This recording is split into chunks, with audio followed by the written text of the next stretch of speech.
ಶಾಲೆಗೆ ಹೋಗಬಾರ್ದು ಅಂತ ಯಾವ ನಿಯಮವನ್ನು ಹೇಳಲ್ಲ.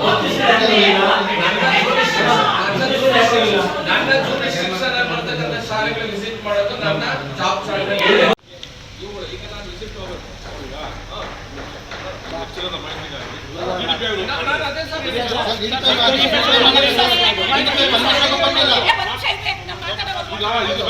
ಎಲ್ಲೋ ಬಂದು ನನ್ನ ಮಾತು ಕೇಳ್ರಿ. ಈಗ ಬಂದ್ರಿ ಕೇಳಕ್ಕೆ ಮಾಡಿದ್ದಾರೆ ಇವಾಗ ವಿರುದ್ಧವಾಗಿ ಎಲ್ಲೋ ಮೇಲೆ ಆಫೀಸರ್ಗೆ ಹೋಗ್ಬೇಕು. ನಾನು ಹೇಳೋದು ಕೇಳಿ ಮೇಡಮ್. ಅಲ್ಲ ಈಗ ಅದನ್ನೆಲ್ಲ ಕೇಳಿ ಮೇಡಮ್.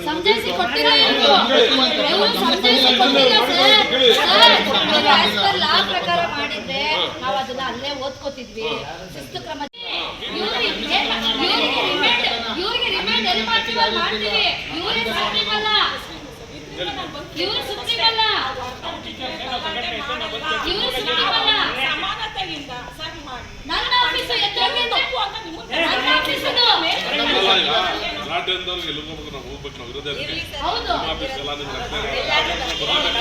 ಅದಕ್ಕೆ ಏನು ಕೂತ್ಕೊಂಡು ನೀವು ಈಗ ನ್ಯಾಯವಾಗಿ ಮಾತಾಡಿ.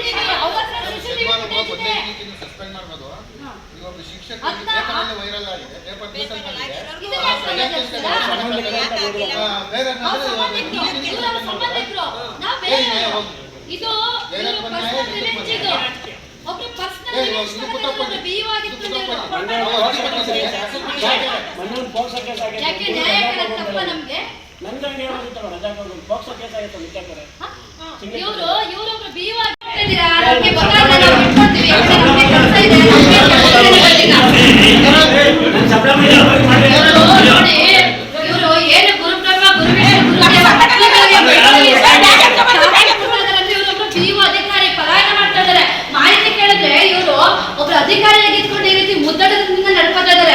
ಪೊಲೀಸ್ನ ಕರೆಸ್ತಾರೆ. ಯಾಕೆ ಇವ್ರು ಮಾಡಿರ್ತಕ್ಕಂಥದ್ದು ಅಷ್ಟೆಲ್ಲ ಆಯ್ತು, ಯಾಕೆ ಬರ್ಬೇಕಿತ್ತು ನಾವಿಲ್ಲಿಗೆ? ಇಂಥ ಅಧಿಕಾರಿಗಳು ರಾಜ್ಯದಲ್ಲಿ ಇರಬಾರ್ದು. ಇವ್ರನ್ನ ಎಲ್ಲರೂ ತಗೊಂಡೋಗಿ ನೀರಿನ ತಿಳಿದರೆ ಕಡೆ ಮಧುಮಂಗಲ ಕೆಲಸ ಮಾಡಿಸ್ಬೇಕಾಗತ್ತೆ. ನಾವು ಮಾಡಿಸ್ತೀವಿ, ಮಾಡಿಸ್ಕೊಂಡು ಬಿಡೋಂಗಿಲ್ಲ. ಇವ್ರು ನೋಡಿ ಮುದ್ದಡದನ್ನ ನಾನು ಓದ್ಕೊಂಡಿದ್ದೀನಿ, ದೇವರಿಂದ ಹಿಡಿದು ನೀವು ಜಸ್ಟ್ ಓದಿದ್ದೀರಿ ಅಷ್ಟೇ. ನಮಗೂ ನಿಮಗೂ ಇರ್ತಕ್ಕಂಥ ವ್ಯತ್ಯಾಸ ಒಂದು ಅಧಿಕಾರಿ ಅಷ್ಟೇ. ನೀವೇನು ದೇವರಲ್ಲ. ನೀವು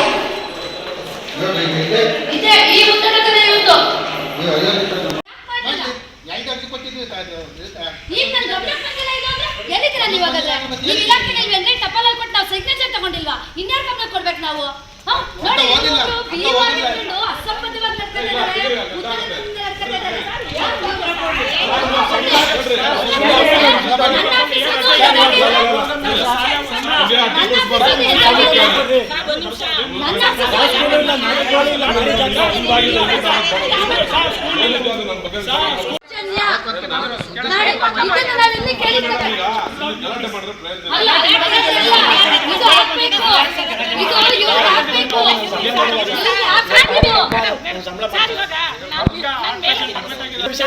ಸಂಬಳ ಮಾಡಿಲ್ಲ ಅಂದ್ರೆ ವಿಷ ಕುಡಿತೀನಿ.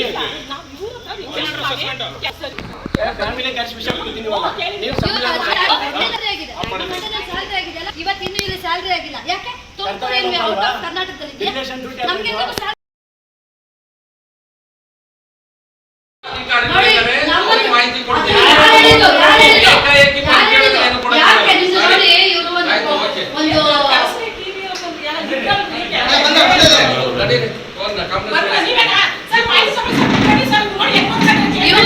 ಪಬ್ಲಿಕ್ ಸರ್ವೆಂಟ್ ನಾನು ಉತ್ತರ ಕೊಡೋದಾದ್ರೆ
ರಾಜ್ಯ ಪ್ರಧಾನ ಕಾರ್ಯದರ್ಶಿ, ರಾಜ್ಯಾಧ್ಯಕ್ಷರು ಮತ್ತು ಇನ್ನಿತರ ನೌಕರರ ಸಂಘ ಬಂಧುಗಳು ನಿಂದಿಸಿದ್ದ ಕುರಿತಾಗಿ ಈ ದಿನ ಕೊರಟಗೆರೆ ತಾಲೂಕು ಪೊಲೀಸ್ ಠಾಣೆಯಲ್ಲಿ ದೂರನ್ನು ದಾಖಲಿಸ್ತಾ ಇದ್ದೀನಿ. ಕೊರಟಗೆರೆ ತಾಲೂಕು ಕ್ಷೇತ್ರ ಶಿಕ್ಷಣಾಧಿಕಾರಿಗಳ ವಿರುದ್ಧ ರಾಜ್ಯ ಪ್ರಧಾನ ಕಾರ್ಯದರ್ಶಿಯಾಗಿ ಹಾಲಿ ಕರ್ತವ್ಯ ನಿರ್ವಹಿಸುತ್ತಿದ್ದೇನೆ ಮತ್ತು SC/ST ನೌಕರ ಸಮನ್ವಯ ಸಮಿತಿಯಲ್ಲಿ ಖಜಾಂಚಿಯಾಗಿ ಕೆಲಸ ಮಾಡ್ತಿದ್ದೀನಿ.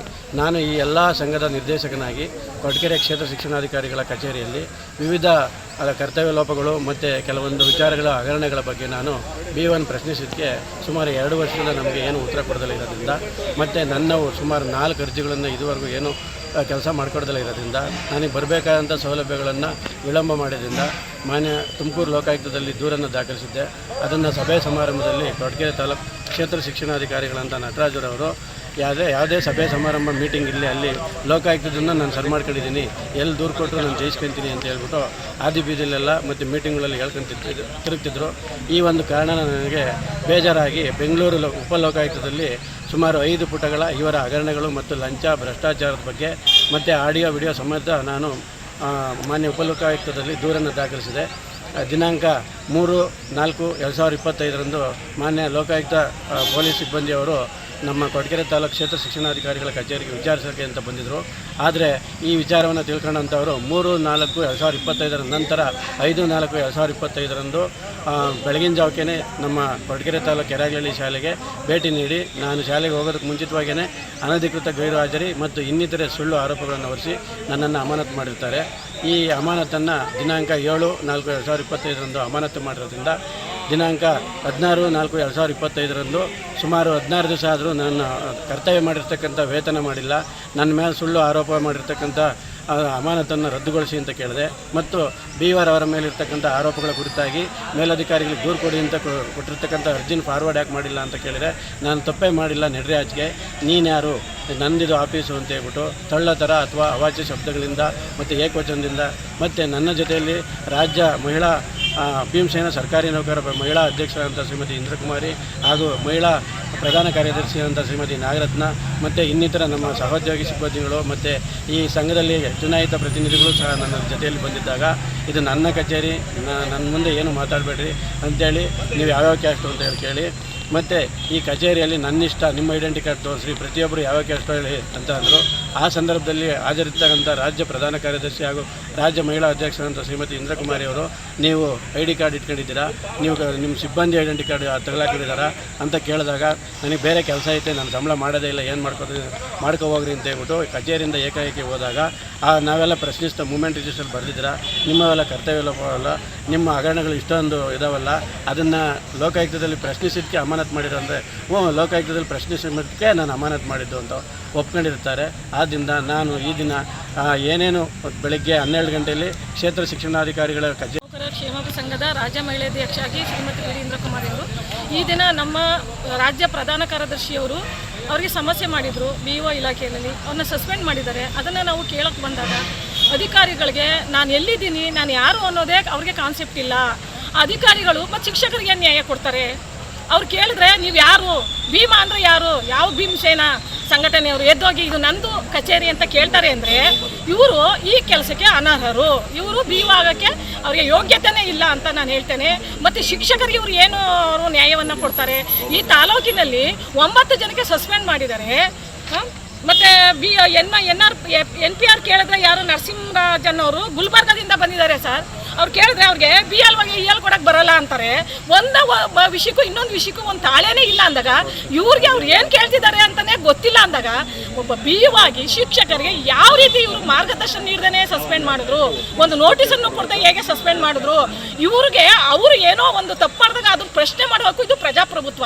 ಸಂವಿಧಾನದಲ್ಲಿ ಇವ್ರಿಗೂ ಕೆಲಸ ಸಿಗಿದೆ, ಎಲ್ರಿಗೂ ಕೆಲಸ ಸಿಗಿದೆ ಅಂದರೆ ಇವ್ರ ಸಂವಿಧಾನನೇ ಒಂದು ಅರ್ಥ ಆಗ್ತಿಲ್ಲ ಅಂದಾಗ ಇವ್ರು ಏನು ಸರ್ ಇವ್ರು ಸಮಾಜಕ್ಕೆ ಒಂದು ಹೇಳಿಕೆಯನ್ನು ಕೊಡ್ತಾರೆ, ಸಮಾಜಕ್ಕೆ ಒಂದು ಆರೋಗ್ಯಕರ ಮಾಹಿತಿಯನ್ನು ಕೊಡ್ತಾರೆ ಅನ್ನೋದು ನಮ್ಗೆ ಇಲ್ಲಿ ಕಂಡು ಬಂತು. ತುಂಬ ಲೋಪದೋಷ ಇದೆ. ಕೊರಟಗೆರೆ BO ಆಫೀಸಲ್ಲಿ ತುಂಬ ಲೋಪದೋಷ ಇದೆ.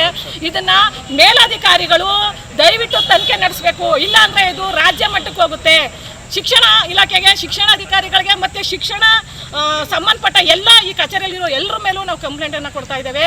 ಮತ್ತು ಕಮಿಷನರ್ ಕೊಡ್ತೇವೆ, ಮತ್ತು ಶಿಕ್ಷಣ ಸಚಿವರಿಗೂ ಕೂಡ ಕೊಡ್ತಾ ಇದ್ದೇವೆ. ಮತ್ತು ಅವರು ಒಂದು ಫೋಕ್ಸೋ ಅಡಿಯಲ್ಲಿ ಪೋಷಕರು ಹೋಗಿ ಕಂಪ್ಲೇಂಟ್ ಕೊಟ್ಟಿದ್ದಾರೆ.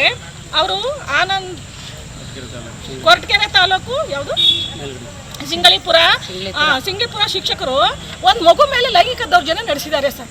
ಅವ್ರ ಪೇರೆಂಟ್ಸ್ ಹೋಗಿ ಕಂಪ್ಲೇಂಟ್ ಕೊಟ್ಟಿದ್ರು ಕೂಡ ಅದ್ರ ಬಗ್ಗೆ ಯಾವುದೇ ಆಕ್ಷನ್ ತಗೊಂಡಿಲ್ಲ BO ಅವರು. ಯಾಕೆ ಅಂತವ್ರನ್ನ ರಕ್ಷಣೆ ಮಾಡಿದ್ದಾರೆ, 1 ತಿಂಗಳು ರಜಾ ಹಾಕ್ಬಿಟ್ಟು ಹೋಗುವಂತ ಇದ್ದಾರೆ. ನಮ್ಮ ಹತ್ರ ಅದಕ್ಕೆ ಮಾಹಿತಿ ಇದೆ.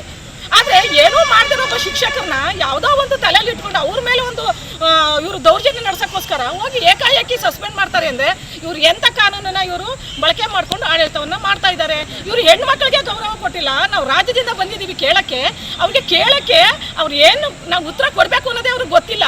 ನಾನು ಮಾಡಿದ್ದೆ ಸರಿ ಅಂತ ಒಪ್ಕೋತಾ ಇದ್ದಾರೆ. ಎದ್ದೋಗ್ರಿ, ಇದು ನನ್ನ ಕಚೇರಿ ಅಂದರೆ ಹಂಗಾರೆ ಸಾರ್ವಜನಿಕ ಶಿಕ್ಷಣ ಇಲಾಖೆ ಅಂದರೆ ಹಂಗಾರೆ ಯಾರನ್ನ ರಕ್ಷಣೆ ಕೇಳ್ತಾರೆ ಶಿಕ್ಷಕರು?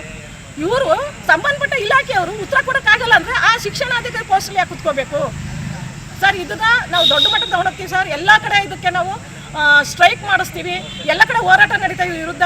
ಮತ್ತು ಈಗ FIR ಕೂಡ ಮಾಡಿಸ್ತೀವಿ. ಇದು ಶಿಕ್ಷಣ ಸಚಿವರಿಗೆ, ಇದು ಕೂಡ ಮುಖ್ಯಮಂತ್ರಿಗಳು ಕೂಡ ಗಮನಕ್ಕೆ ಹೋಗುತ್ತೆ ಅಂತ ನಾನು ಇದ್ರ ಮೂಲಕ ತಿಳಿಸ್ಕೊಡ್ತೀನಿ ಸರ್.